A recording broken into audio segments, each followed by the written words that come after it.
Welcome to this explainer. Today we're going to completely demystify the complex biomechanics of the shoulder. We are peeling back the layers to uncover the hidden rhythm that makes human movement possible. If you've ever wondered what's actually happening under the skin when you reach for a high shelf or, press a heavy weight at the gym, well, you're absolutely in the right place. So let's dive right into this by asking a pretty simple question about an everyday movement.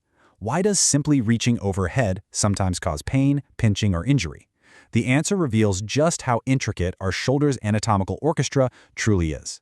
You see, your shoulder isn't just a simple hinge like your elbow or your knee. It's this highly coordinated multi-joint complex.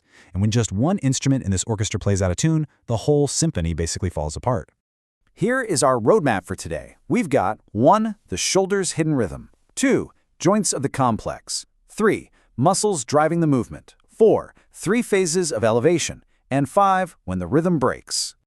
All right, kicking things off with Section 1, the shoulder's hidden rhythm, and the synchronized movement of the shoulder complex. Let's define exactly what is happening mechanically when you lift your arm. The specific term we use for this phenomenon is scapulohumeral rhythm.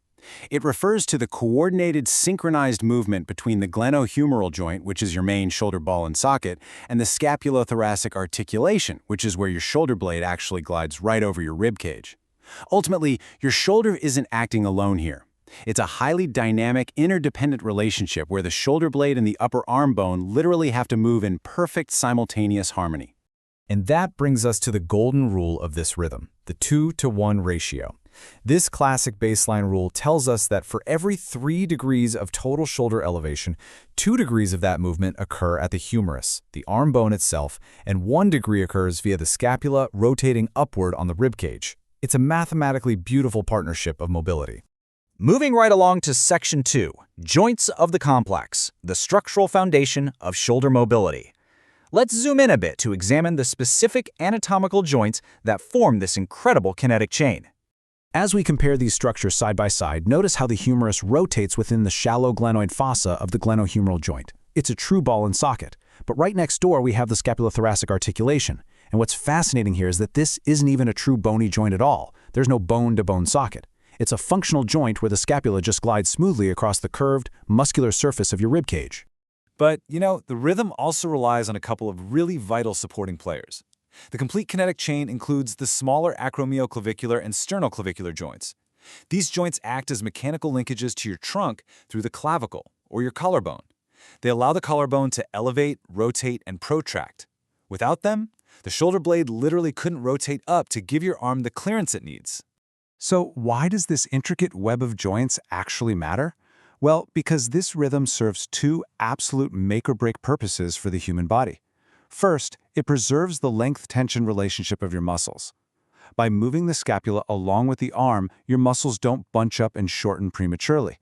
They maintain their full pulling power through the entire range of motion. Second, and this is perhaps the most important point for anyone who's ever had shoulder pain, it prevents subacromial impingement. It moves the bony roof of the shoulder out of the way so the arm bone doesn't violently pinch those delicate rotator cuff tendons.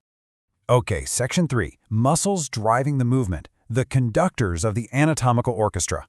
Now that we have our instruments, let's look at the muscular conductors that actually drive this rhythm. It takes a seriously incredible amount of muscular timing to make this whole thing work. Notice how stabilizers like the serratus anterior, which pulls the shoulder blade forward and up, and the trapezius must fire in perfect timing. They have to work completely in sync with primary movers like the deltoid, while the 4 rotator cuff muscles dynamically stabilize the humeral head, keeping that ball perfectly centered in the socket. If even one muscle fires late, the entire rhythm stumbles. Now here's where it gets really interesting. Modern biomechanical research is actually challenging our textbooks. That standard 2-to-1 ratio, it isn't a rigid, strict biological law after all. Studies show that adding external loads, like, say, holding a 3-kilogram weight, actually alters this rhythm. Your body adapts. It changes the rhythm to stabilize the scapula further when you're holding something heavy. It's just a highly dynamic, adaptable system. Let's move on to Section 4, 3 phases of elevation, putting the rhythm into motion. Let's break down the distinct phases of lifting your arm completely overhead. Try lifting your arm right now. In Phase 1, from 0 to 30 degrees, this is what we call the setting phase. Your shoulder blade barely moves at all. It's mostly just your arm bone moving as the shoulder establishes a stable base. Then, in phase 2, from 30 to 90 degrees, that 2-to-1 ratio officially kicks into gear. The scapula starts rotating upward. Finally, in phase 3, reaching all the way up to 180 degrees, the scapula dramatically rotates upward, tilts posteriorly, and the humerus laterally rotates. It literally twists completely out of the way to clear space and avoid pinching.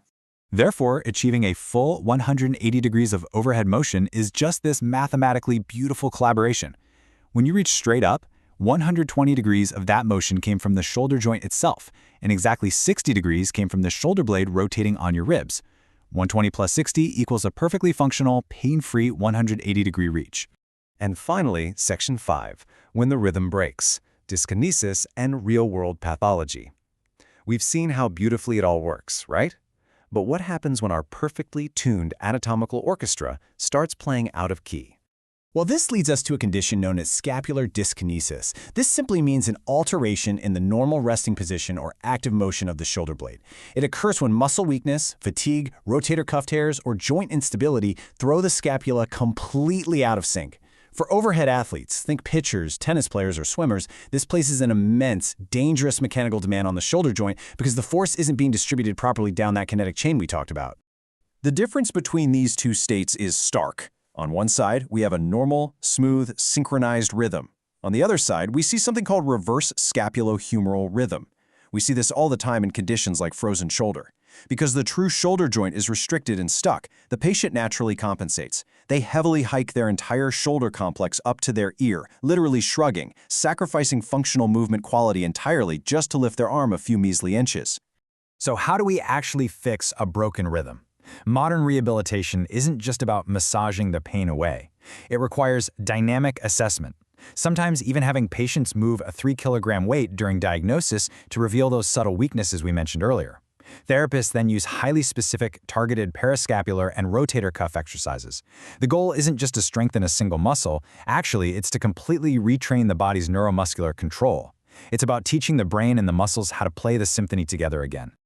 Understanding this intricate kinetic chain completely shifts how we view the human body. It empowers you to train smarter and recover better. So the next time you reach for the top shelf, serve a tennis ball, or press a weight overhead, I want you to ask yourself, is your shoulder's orchestra playing in perfect harmony? Think about the rhythm, respect the mechanics, and protect your movement. Thank you so much for joining me for this explainer. Keep learning, keep moving, and I'll